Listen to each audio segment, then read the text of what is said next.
makan es krim di Jepang sampai sakit tenggorokan atau batuk-batuk. Day 8. Tempat gue beli es krim hari ini adalah Don Quijote. Harganya 118 yen atau sekitar 13.000 rupiah.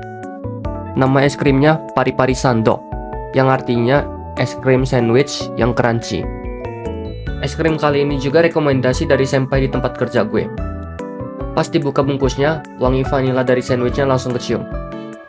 Coklat yang di dalamnya emang crunchy banget, tapi menurut gua yang suka manis coklatnya agak kurang.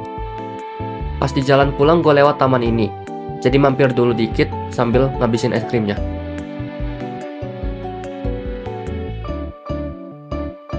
Goshou arigatou gozaimashita.